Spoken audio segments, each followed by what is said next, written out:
Bueno, vamos a empezar entonces esta clase que se llama el contexto histórico del Holocausto. Y vamos a ver lo que escribe un libro que se llama Meshech Chochmah, el libro Meshech Chochmah, de lo que habla del Rab Meir Simcha de Brisk.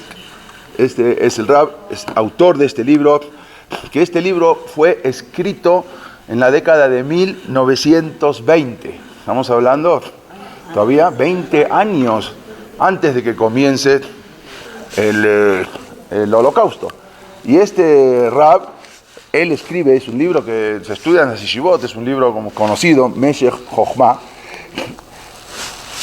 y él escribe acerca del exilio.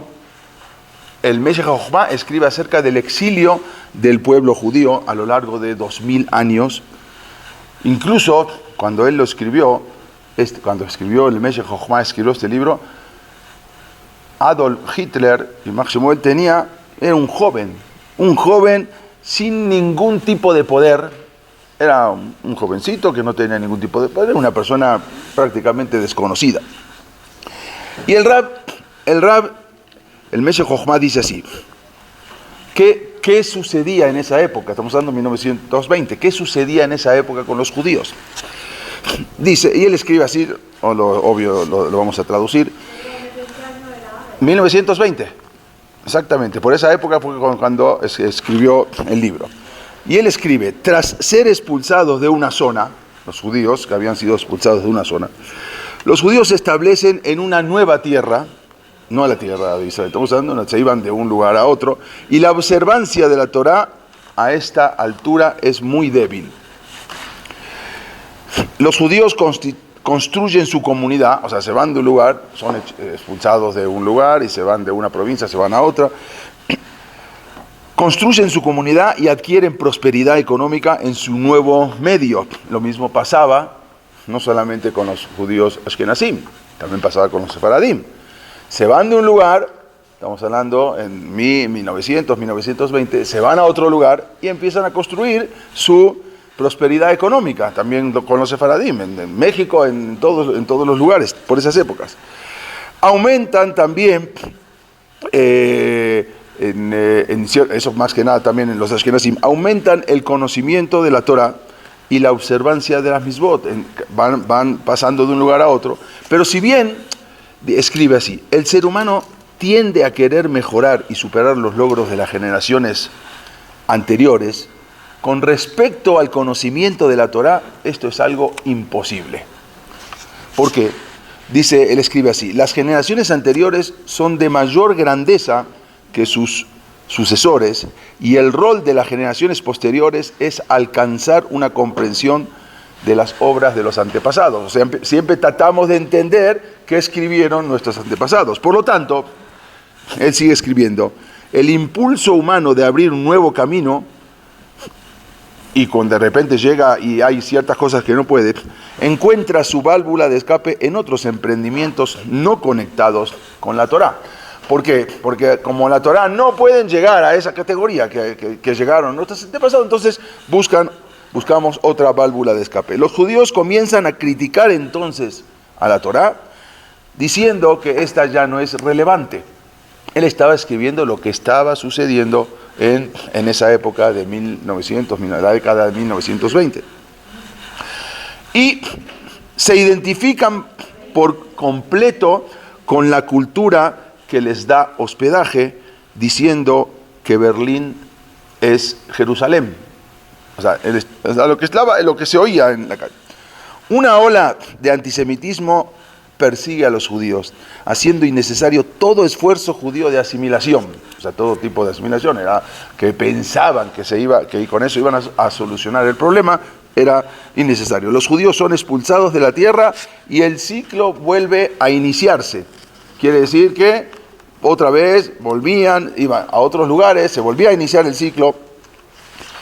Como sabemos, muchos de los judíos alemanes, muchos de los judíos alemanes, desde comienzo del siglo XIX, estamos hablando ya desde los años 1800, y hasta la década de 1930, no deseaban otra cosa más que adoptar los caminos de sus compatriotas alemanes. O sea, eso era lo que buscaban prácticamente los judíos en Alemania. Fueron inclusive, él escribe así, más germánicos que los mismos germanos. O sea, más que los alemanes. Los judíos alemanes pensaban que eran odiados, esto ya lo habíamos visto también, debido a que por cientos de años ellos no habían querido ser como los gentiles. Entonces pensaban que ese había sido el motivo del odio a los judíos. Ellos decían, nuestros ancestros fueron tercos. Así pensaba el iluminado alemán del siglo XIX. Por eso nos odiaban, porque nuestros ancestros, nuestros abuelos, nuestros bisabuelos, fueron tercos en no querer asimilarse. Nosotros seremos diferentes, estamos dispuestos a casarnos con sus hijas, concurrir a sus universidades y hasta convertirnos a asistir a sus iglesias, entonces nos aceptarán. Desafortunadamente, contra todo lo que se puede esperar de la lógica, esto no fue lo que sucedió al final con los judíos alemanes, excepto por una pequeña minoría, todos se asimilaron, todos, una pequeña minoría no, pero al final no fueron aceptados, sino que en lugar de eso se despertó todavía un nuevo y un diferente tipo de antisemitismo. No era el mismo de antes, era ya algo diferente, un tipo, aún, dice uno, aún peor que lo anterior. El gentil pensaba, los judíos están tratando de ser como nosotros, están ocupando nuestros empleos, están ocupando nuestro gobierno, se están casando con nuestras mujeres. Ahora empezaron a pensar de esa manera. Y fue así que los alemanes entonces empezaron a convertirse en paranoicos. Resultado, la Alemania nazi y el Holocausto. Pero vamos a entender un poco esto, todo lo que él había escrito. Obvio, no fue resultado, todavía él no lo escribió porque él no había visto el resultado. Estamos hablando que él lo escribió y falleció antes todavía de la Shoah. Este rab que escribe en el Meshech HaChochma. Vamos a ver un poco, vamos a analizar lo que comúnmente se habla, porque siempre cuando nosotros traducimos el Holocausto decimos Shoah, Shoah ya sabemos Shoah. Entonces es una palabra que identificamos que es la Shoah. Pero ¿qué es verdaderamente la palabra Shoah? Esta palabra, una palabra que en verdad se utiliza hoy en todo el mundo para describir lo que fue el Holocausto. O para, por ejemplo, también se usa para designar una destrucción, para designar la destrucción del Yahadut de Europa, del judaísmo de Europa. Todo lo que fueron los centros comunitarios, los Bate Kenesiot, Bate Mirashot, los Talmudei Torah, las Keilot, ¿sí? Todo entonces con eso designamos a esa destrucción. Lo que fue la destrucción del judaísmo de Polonia, del judaísmo de Lituania, del judaísmo de Hungría y también de una parte importante del judaísmo sefaradí, porque vamos a ver más adelante que también, aunque menos crueldad es lo mismo, no, pero digamos en menos cantidad, pero sí también estuvo el judaísmo sefaradí en el Holocausto. Es para entender un mundo, o sea, ¿para qué designamos la palabra Shoah? Para entender un mundo que fue y que en verdad hoy ya no lo es. Esa es la palabra Shoah que se maneja en forma espontánea, ¿no? Sale uno, Shoah. Pero ahora vamos a ver, vamos a analizar, a eso estamos. Sin embargo, hubo uno de los grandes jajamim, Rab Ishak Hunter se llama. Él dijo que esta palabra tiene un significado diferente y es lo que vamos a ver ahora.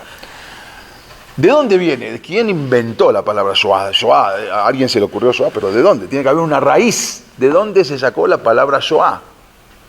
Está bien, holocausto, se entiende, es un holocausto, es una palabra en español, se entiende. Pero Shoah, ¿de dónde salió la palabra Shoah?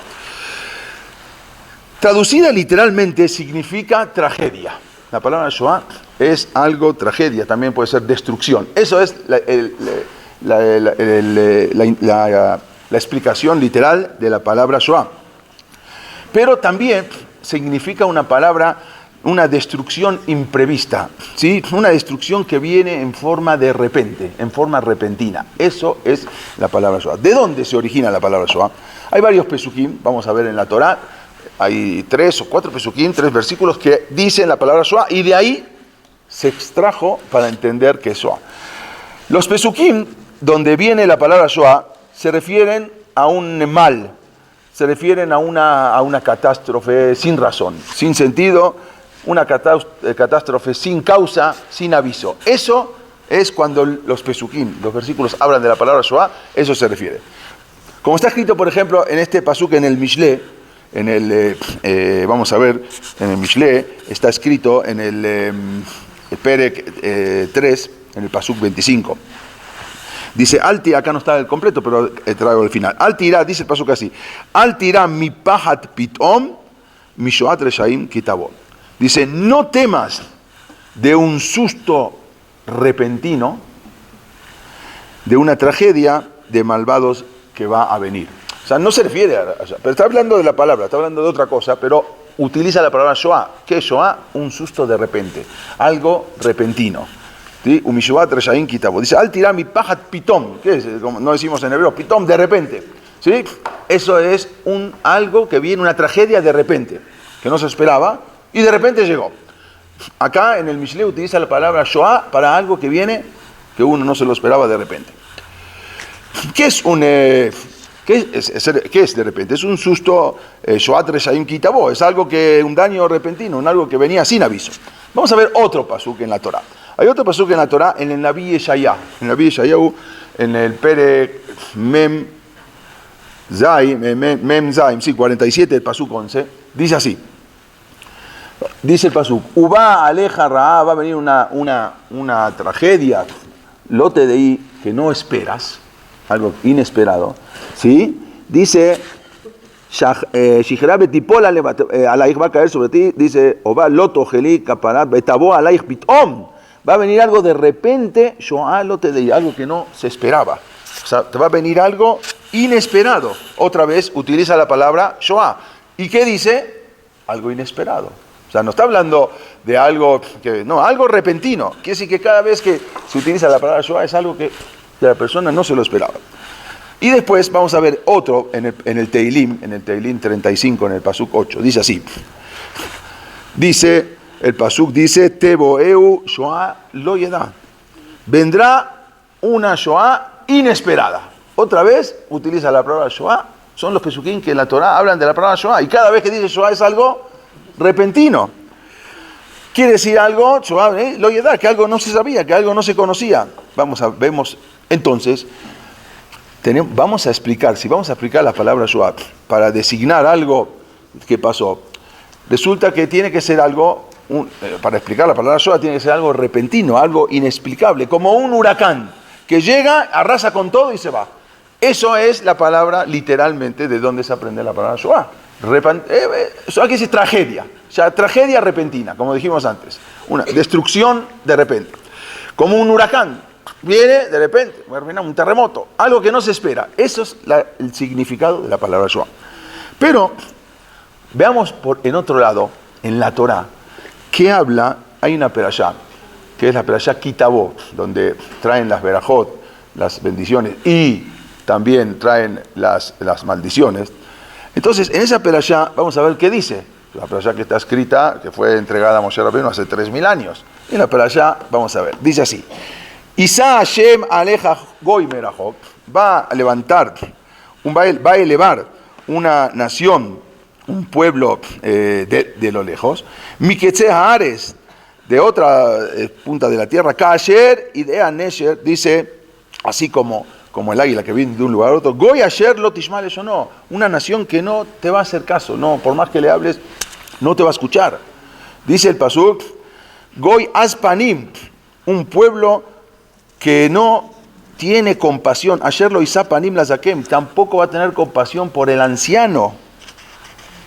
Eso es una de las cosas que podrían llegar a venir si a Israel se empiezan a asimilar. La Torah está escrito eso en la Perashá Kitabo. Y el pasuk dice, él sigue diciendo, miren cómo dice, lo isapanim, no van a tener compasión por el anciano. Lo hizo Panim le saquen, Benar lo Yajón, y del niño tampoco van a tener piedad. Yajón viene de Hanún, o sea, ni del anciano ni de un niño. todos estos pesukim que nosotros leemos en la Torá cada año, fueron escritos hace 3000 años. Entonces, si todo esto que nosotros llamamos Shoah, ¿sí? Es repentino, es algo de repente, entonces no puede ser que esto está escrito en la Perashá Ki Tavo, porque si es algo repentino, es algo que de repente que no se esperaba, entonces ¿cómo está escrito en la Perashá Ki Tavo? La Perashá Ki Tavo sí se esperaba, o sea, si te portas bien sale esto, si te portas mal pasa esto. Nosotros, bueno, yo no estoy dando una explicación qué pasó, no, nada más estoy explicando lo que habla la Torah. Ahora, ¿qué pasa? Entonces, ¿es repentino o no es repentino? Entonces, por lo tanto, el holocausto fue algo que vino de repente. Entonces, si es así, ¿cómo puede estar escrito en la Torah algo que va a ocurrir tan terrible si decimos que la palabra Shoah es algo que vino de repente? O sea, por un lado, veo que todos los lugares donde está escrito la palabra Shoah, en la Torah, en el Teilim, en el Mishle, siempre es algo repentino. Y por otro lado, cuando dice en la Perashá Ki Tavo, y será que va a venir una nación que no te va a escuchar, que no va a tener compasión ni por el anciano ni por el niño. Entonces vemos que entonces esto no fue algo repentinamente. Es una advertencia, pero es una advertencia, no es algo que viene repentino, ya está advertido. Es una advertencia, si te pasas el semáforo rojo, te va a poner la multa, y de repente uno se lo pasó, le van a poner la multa. Oye, ¿por qué de repente me pusiste la multa? No, como de repente, ya estás advertido, si te pasa el semáforo. Pero una pregunta. Sí. ¿Quién rescató esa palabra para dársela como nombre a la Shoah? No sé. Eso No sé. Por eso es lo que dice el Rabbi Isaac Hunter. Vemos que si no, entonces ya todo eso aparentemente, ya estaba todo anunciado en la Torah. Entonces, el Rabbi Isaac Hunter dice, yo no sé si es una palabra adecuada para poner Shoah en el holocausto. Si es algo que nunca se esperaba en la vida y de repente vino, puede ser, pero no. Alemania no es un país, así decían, Alemania no es un país salvaje. La gente decía así. Alemania no era un país de terroristas, sino Alemania era todo lo contrario. Alemania era un país que tenía una gran cultura filosófica, más que cualquier otro país en el mundo. Alemania era la tierra de los filósofos. Estamos hablando en el siglo XIX. Era un país de pensadores, era un país de artistas. Era el número uno en el mundo, más que Estados Unidos. Y desgraciadamente fue exactamente ahí donde todo comenzó. No en vano llamaban a Alemania el país del orden y del método. Así le decían, Alemania es el país del orden y del método. Y decían los mismos judíos también, Alemania no es Rusia, Alemania no es Polonia. Entonces, es algo que eso escribe Rabbi Isaac Hunter, que de repente entonces no podemos llamar a la Shoah, porque Shoah es algo, bueno, aunque es la palabra que todos conocemos para identificar la Shoah, pero si uno va y empieza a profundizar en la palabra, el significado, no es una palabra que esté, bien, ya está, y todo el mundo la va a seguir diciendo, y sabemos porque hay que identificarla con algo. Pero verdaderamente no fue algo que vino inesperado. Es importante notar que el antisemitismo que llevó a los nazis a hacer que lo inimaginable parezca algo normal, porque las cosas, atrocidades que se hicieron, para ellos se parecía algo normal. Es increíble y esto quizás no muchos maestros lo enseñan. Y si no, ustedes quizás, alguna que tomó alguna clase de un diplomado de la Shoah, díganme si alguna vez enseñaron esto. No, todo lo que fue ese antisemitismo, que como dijimos que llevó a los nazis a hacer las cosas que hicieron, no fue de una manera aislada. Ni siquiera era la filosofía personal de Hitler. No, eso no era su filosofía personal. ¿Cómo puede ser que estamos diciendo esto? Hubo un pensador, periodista del siglo XIX, que se llamó Wilhelm Marr. No sé si alguna vez lo estudiaron, alguna vez lo vieron. Era un pensador que era uno de los principales pensadores alemanes del siglo XIX, y él fue el inventor del término antisemitismo. Wilhelm Marr fue el que inventó la palabra antisemitismo. se inventó en el siglo XIX. Este señor era un político, se lo conoció como el padre del antisemitismo moderno. No estamos hablando del antisemitismo de Amán Arashá, ni de las cruzadas, ni de la época medieval. No, estamos hablando del antisemitismo moderno. Él fue el padre del antisemitismo moderno. Y él escribió un libro un libro que tuvo muchísimo éxito.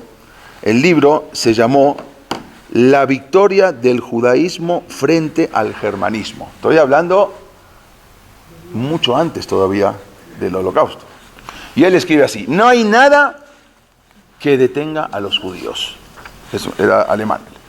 No hay señales claras de que este pueblo esté llegando al final, que los judíos estén llegando a su final. No hay señales claras.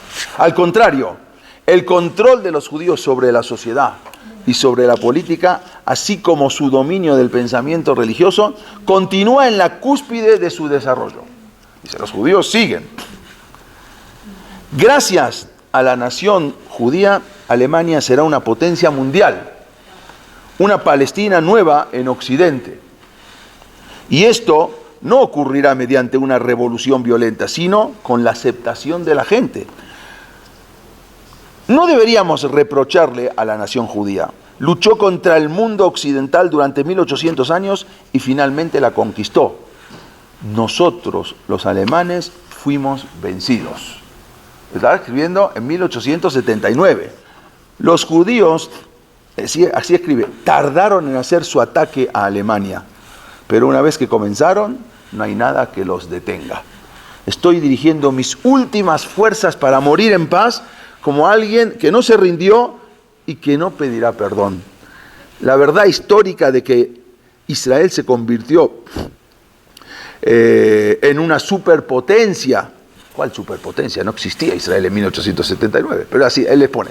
La verdad histórica que Israel se convirtió en la superpotencia líder social y económica del siglo XIX yace ante nosotros.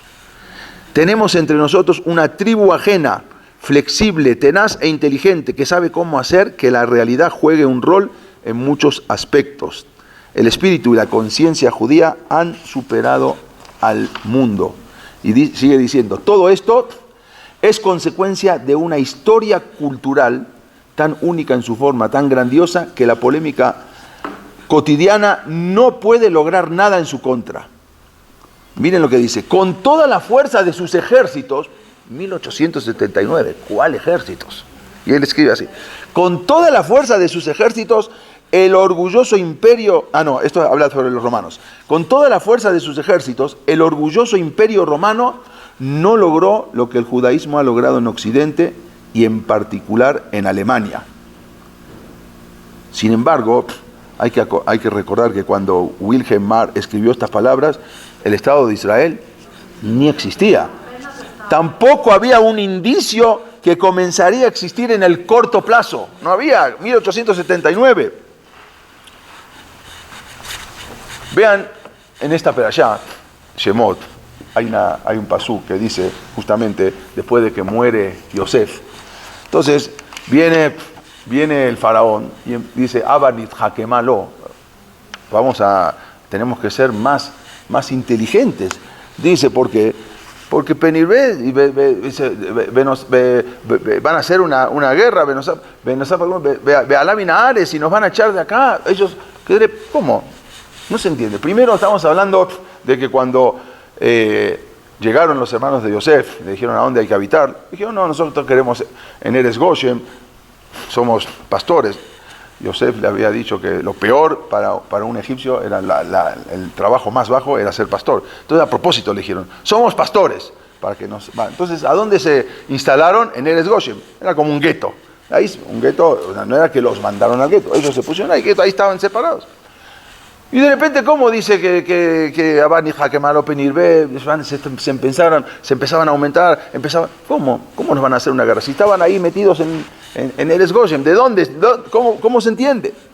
Dice, explican los Ajamim, y dice también, está escrito en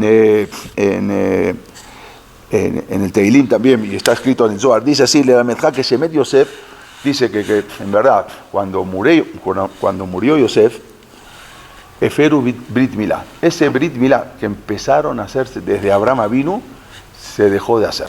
Ya, la gente ya no quería circuncidar a sus niños. Ambru decía, ni que Misrim, vamos a hacer como los egipcios. De que van y así quisieron así, Afaj Ahabá. Ese amor que había del egipcio hacia el judío, por Yosef, que los había salvado y había hecho todo un imperio, entonces ahora ese amor se transformó en una sin'a, como dice el pasuk en Teilim, Afaj libam lisro imo leitnakel ba'abada, para vengarse.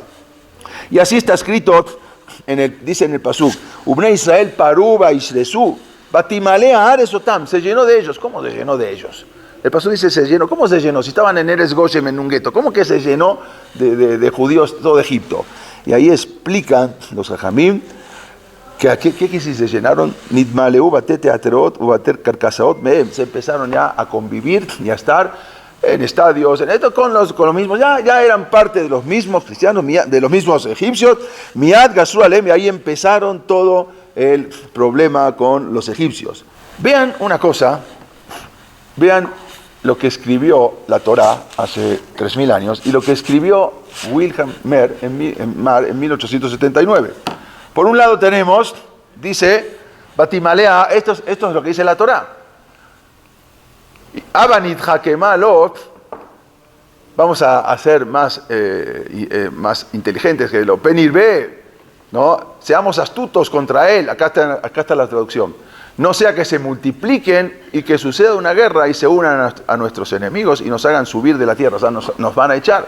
Esto se dice la Torá en Shemot Aleph, Pasuk Yud 10. Y por otro lado, en 1879 también este señor, Wilhelm Marr, escribe, el control de los judíos sobre la sociedad y la política y su dominio de pensamiento religioso continúa en la cúspide. Nosotros los alemanes fuimos vencidos. O sea, prácticamente están diciendo Paró lo mismo que está diciendo después en 1879 este señor político antisemita. Y era exactamente lo mismo, porque empezaron a competir con todas sus cosas. Entonces, mientras estás ahí, pero ya cuando empiezas tú a demostrar y empiezas a unirte con ellos, viene a Kosovo y dice, este pueblo se va a perder, se va a extender, se va a perder. Por lo tanto, ahí empieza todos los problemas. Al hablar de la amenaza nacional, este Wilhelm Marr está hablando de una amenaza nacional. ¿Cuál amenaza nacional de los judíos en Alemania?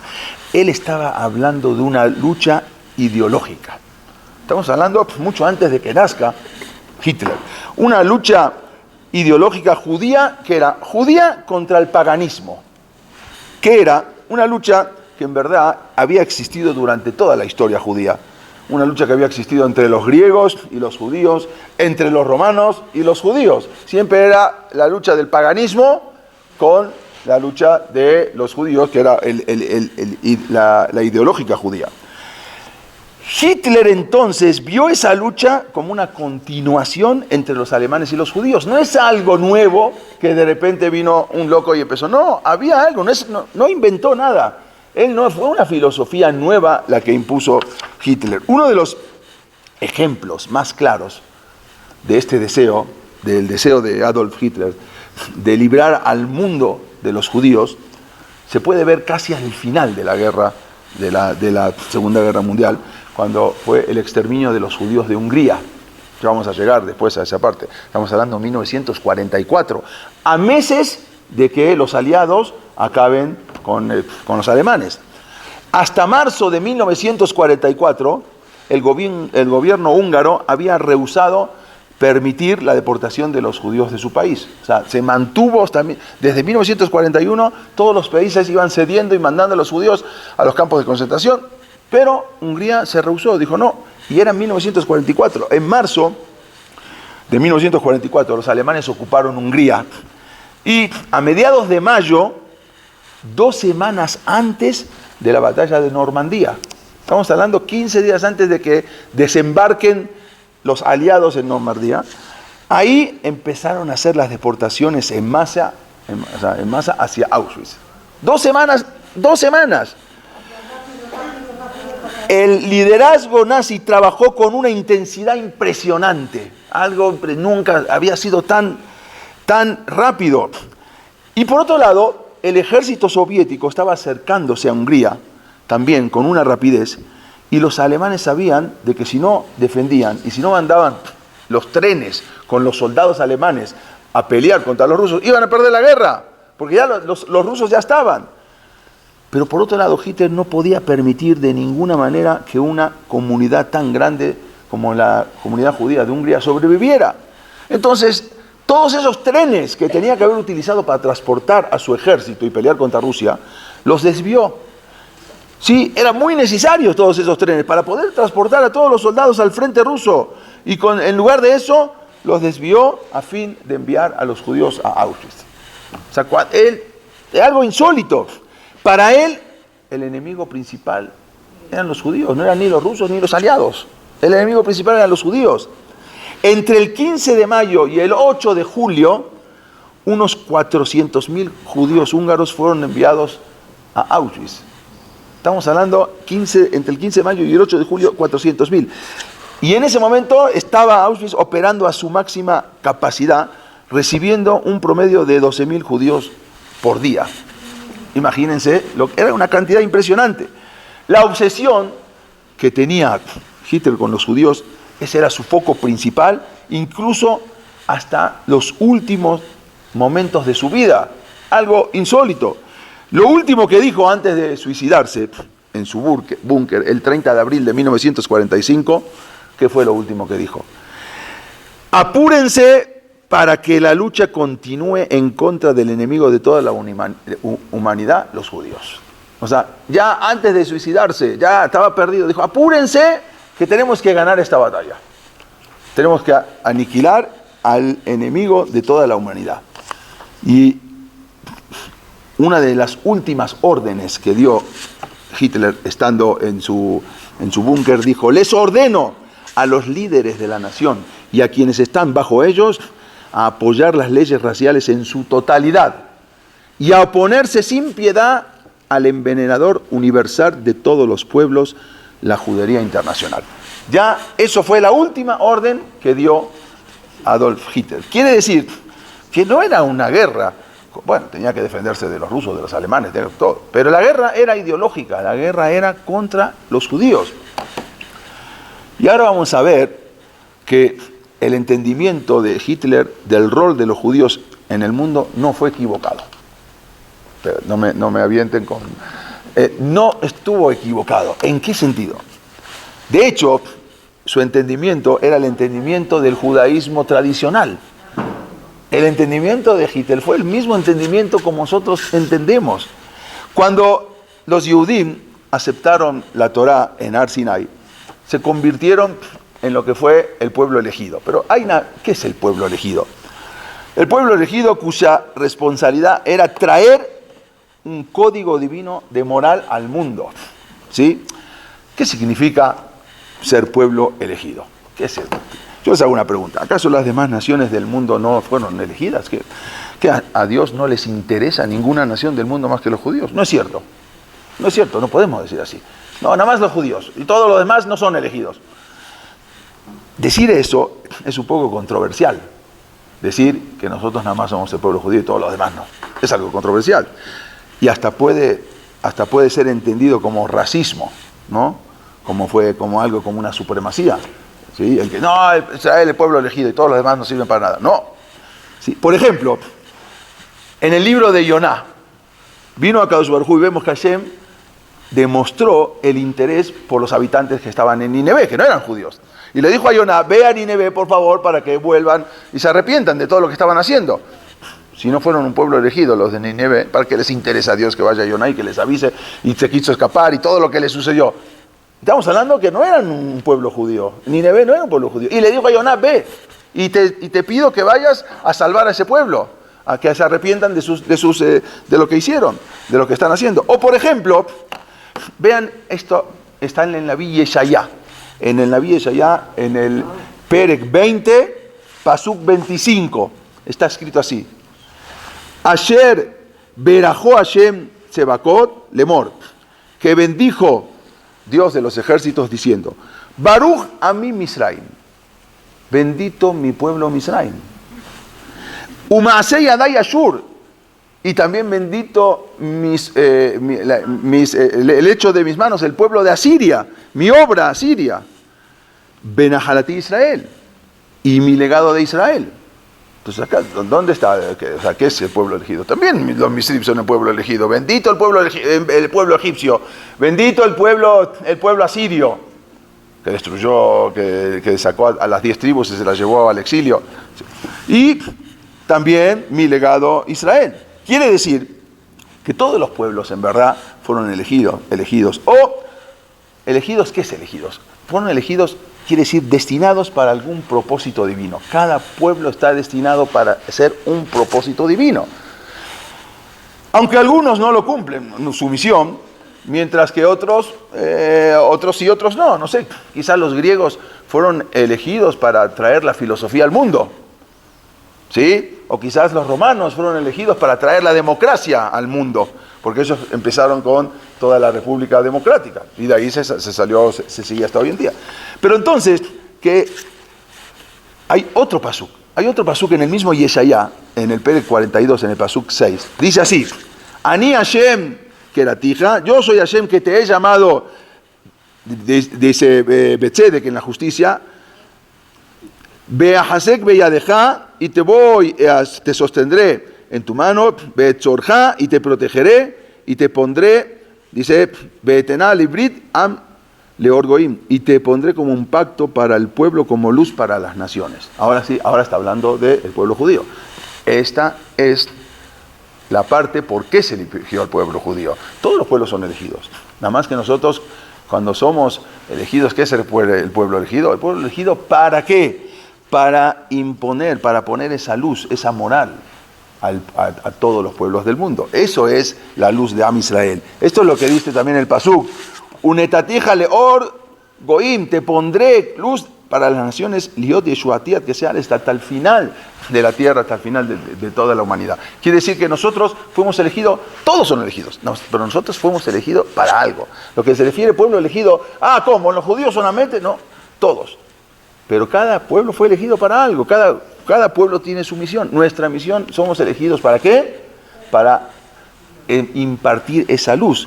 Hashem eligió a los Yudim para representar la moral en el mundo. Y ese es el propósito de nuestra nación. Una luz para las naciones, de acuerdo como dijo el profeta Yeshayá. Y esto era lo que Hitler no podía entender. Esto era lo que Hitler y Máximo quería anular.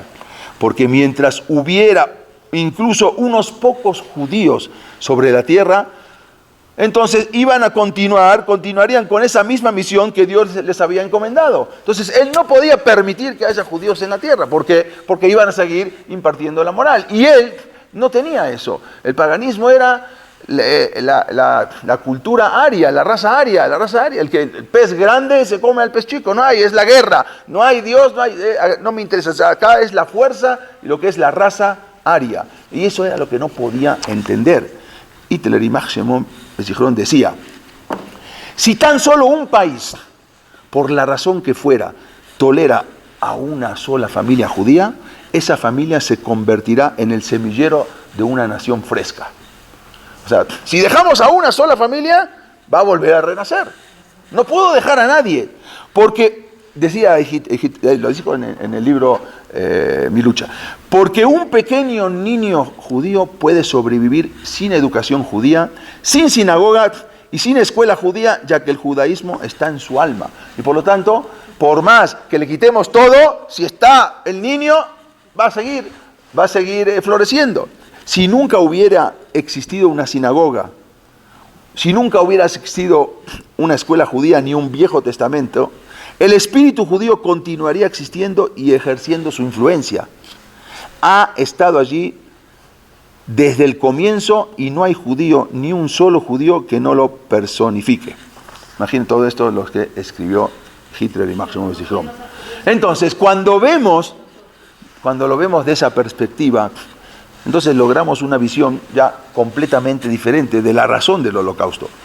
O sea, es lo mismo. El judaísmo tradicional dice que es parte de la lucha entre el bien y el mal. Nosotros venimos a imponer, nuestra misión es imponer la moral. Sí, que es el bien y el mal, que es algo que ha existido desde el comienzo de todos los tiempos. Como dicen nuestros hajamim, desde sus primeros días la razón del judaísmo ha sido cambiar al mundo para mejor. Y eso es lo que siempre cuando nos dicen los hajamim, lo que es un kiddush Hashem, siempre es cambiar el mundo para mejor.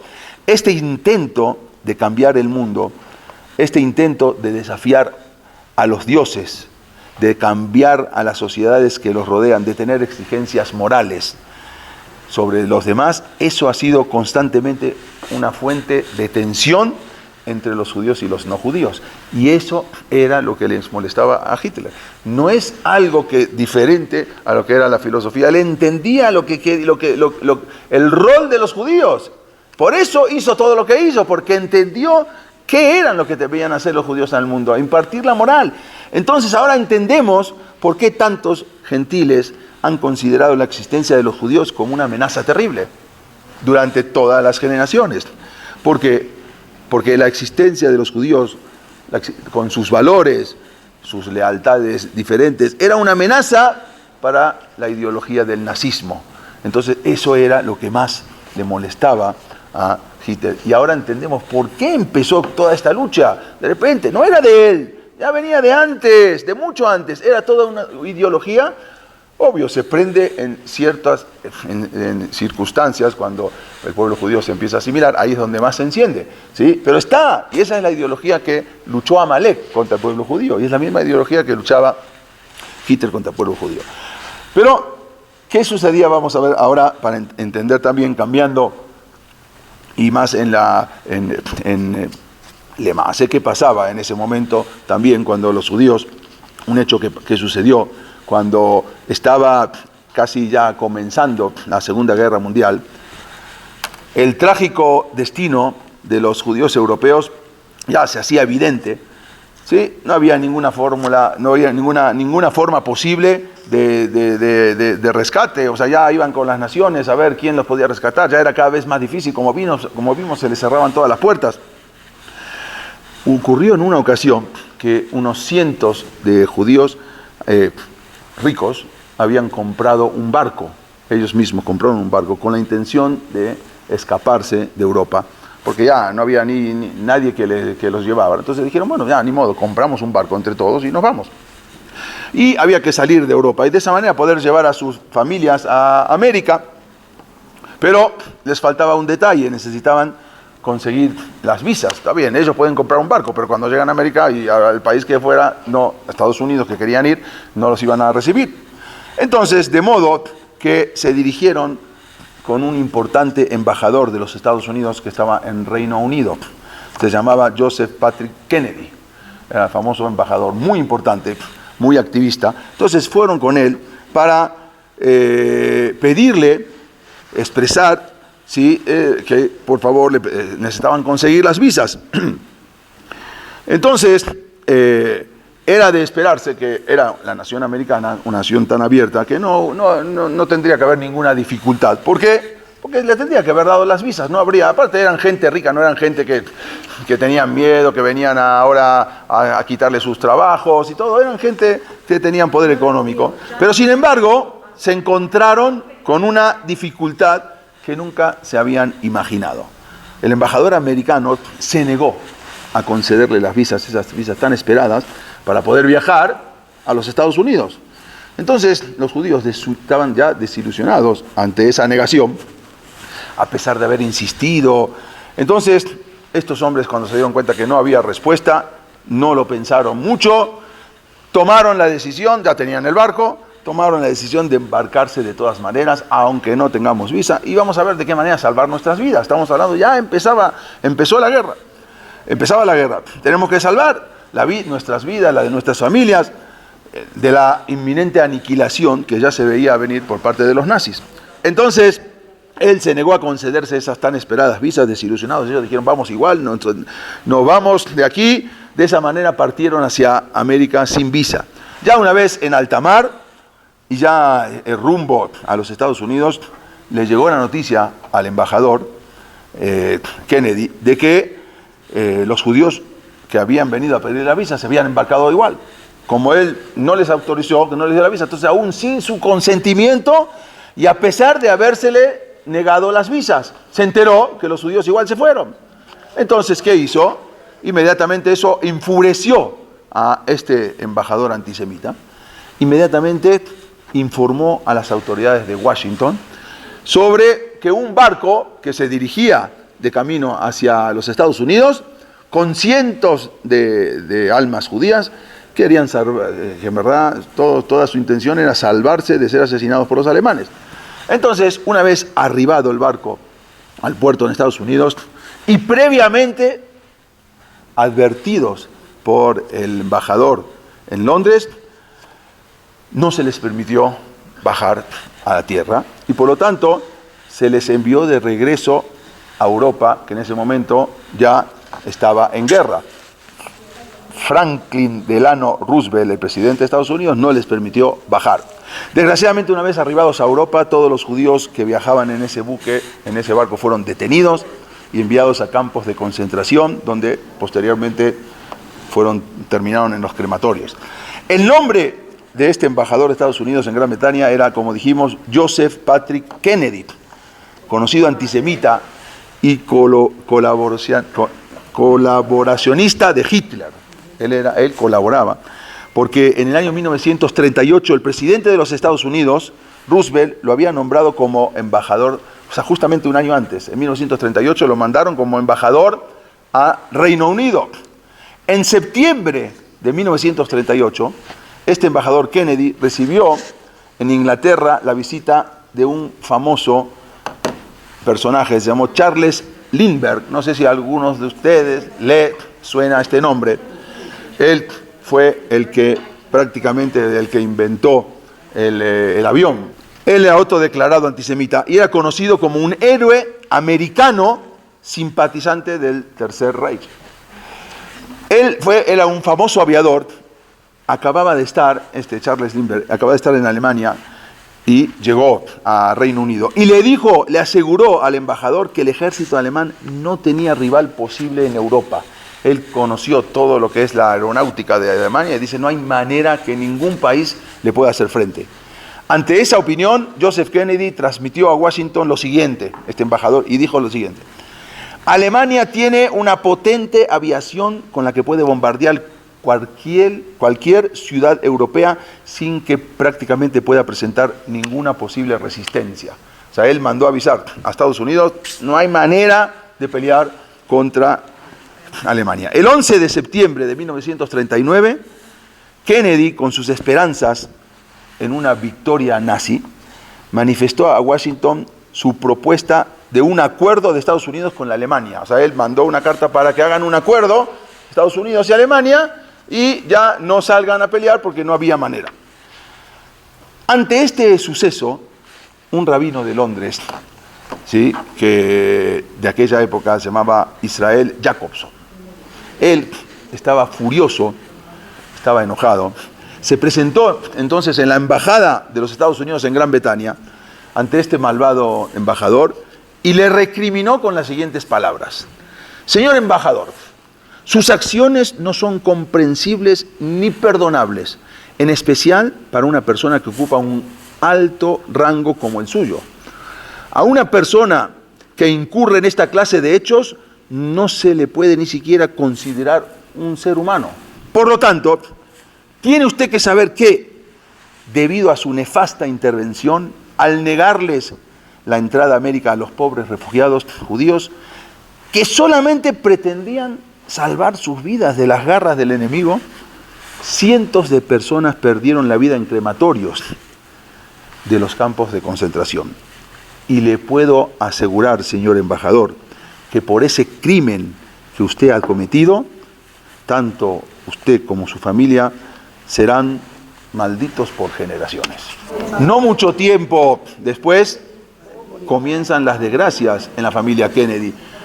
Comenzaron a ensañarse con esta prestigiada familia, constituyendo una de las historias familiares más trágicas conocidas en los Estados Unidos. Por ejemplo, su hijo era primogénito y favorito, llamado igual que él, Joseph Patrick Jr., fue acribillado por el ejército alemán en 1944. Posteriormente, su hija Kathleen muere en un accidente de aviación cuando se dirigía a Cannes, Francia. Más adelante, en 1963, su hijo, el presidente de Estados Unidos, John Kennedy, muere también asesinado en Dallas. Luego, seguido también por su hermano Robert Francis Kennedy, era senador, candidato presidencial, también falleció asesinado en 1968. El 19 de diciembre de 1961, a la edad de 73 años, el mismo ex embajador antisemita, bueno, también murió una hija, Rosemary Kennedy, bueno, hablar también de Robert Kennedy, David Anthony Kennedy también, que falleció. No, hay un montón, no voy a enumerar todos porque hay muchísimos más. Ted Kennedy, John Kennedy, era algo... Bueno, el 19 de diciembre de 1961, a la edad de 73 años, el mismo ex embajador antisemita Joseph Patrick Kennedy sufrió una embolia en 1973 que lo dejó mudo e incapacitado durante 8 años, con todo el lado derecho de su cuerpo paralizado. No obstante, del cielo se encargaron que permanezca plenamente consciente, aún como está, dice consciente de todas las tragedias familiares que estaban ocurriendo. O sea, él pudo ver todo. No es que se murió, no, se quedó vivo, paralizado, viendo todas las tragedias, así como él se quedó paralizado. Cuando le fueron a pedir la visa, lo mandaron y se quedó paralizado, nada más tuvo que ver todas las tragedias. Hasta que al final, apopléjico, falleció ahí, a raíz de un derrame cerebral el 18 de noviembre de 1969. Eso es... A veces nosotros no entendemos. Todo tiene al final su justicia. Él le negó, toda esta gente judía perdió su vida en los campos de concentración, pero este embajador que podía haber hecho algo y salvar, lo único que tenía que hacer, si él era embajador tenía todo el poder, como vamos a ver más adelante, que lo hizo otro embajador japonés que sí lo hizo y otras personas que sí lo hicieron. ¿Sí? Pero él podía hacerlo y con todo eso no lo hizo. Esto hay que entender, Ken Yovedú, Kol Oyebeja Israel, entender un poco cómo empezaron las cosas. Y bueno, ya lo vimos la vez pasada también en Cuba, que se les negaron también, y al final, ¿por qué le negaron? Porque decían que los judíos iban a transformar en un país en comunista, entonces no querían ahora a los judíos, al final no entraron los judíos, igual se transformó en un país comunista. Cada cosa... Uno al final se va viendo, quizás tenemos el sejud de ver los motivos, quizás no tenemos, pero todo hay un motivo para algo, todo tiene su causa y su efecto, y esto era la ideología que tenían los nazis contra los judíos. No era el enemigo ruso, ni era el enemigo alemán, ni el enemigo francés, ni el enemigo inglés. El enemigo principal era el judío, la ideología judía de traer la moral, la luz al mundo. Esto era todo el pensamiento nazi, que no era un pensamiento de Hitler, sino un pensamiento de mucho más anterior a todo esto. Entender un poquito cómo se fue formando todo esto. Besat Hashem.